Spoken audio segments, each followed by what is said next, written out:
জনপ্রিয় সঙ্গীত শিল্পী আসিফ আকবর ব্যক্তিগত জীবনে নিজের সোজা কথার জন্য পরিচিত ও সমসাময়িক যেকোনো বিষয়ে তিনি খোলামেলা মন্তব্য করেন।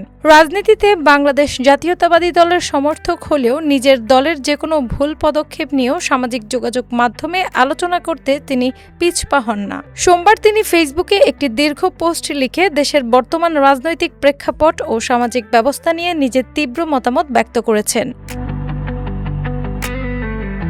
তিনি উল্লেখ করেন যে সামান্য টিফিন বা খাবার চুরির অপরাধে যেখানে সাধারণ মানুষকে হেনস্থা ও পিটিয়ে মারা হয় সেখানে বড় অপরাধীরা অধরাই থাকে। অন্যদিকে বড় বড় লুটেরা গোষ্ঠী রাজনীতিকে নিজেদের প্রধান হাতিয়ার বানিয়ে পুরো দেশটাকে ক্রমান্বয়ে খোখলা করে চলেছে বলে তিনি মন্তব্য করেন। তিনি আফসোস প্রকাশ করে বলেন, সাধারণ জনতাই আবার এই স্বার্থান্বেষী চোরদের সমর্থন দিয়ে পদে বসায় এবং পরে নিজেরাই তাদের হাতে নির্যাতিত হয়। ক্রীড়া মন্ত্রণালয় ও বাংলাদেশ ফুটবল ফেডারেশনের সমালোচনা করতে গিয়ে তিনি প্রথম সবাক বাংলা সিনেমা মুখ ও মুখোশের ইতিহাস টেনে এনেছেন।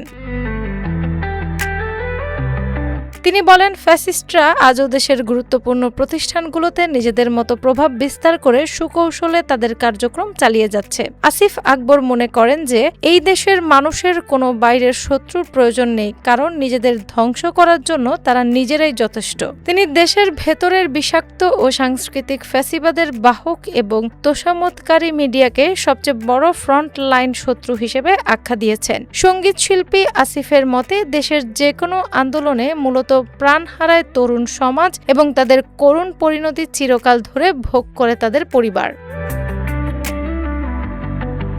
পক্ষান্তরে সকল সুবিধা ও আনন্দ উপভোগ করে সমাজ ও রাজনীতির উচ্চ এলিট শ্রেণী আর অন্ধের মতো বাহবা দিয়ে যায় একদল সুবিধাবঞ্চিত মানুষ।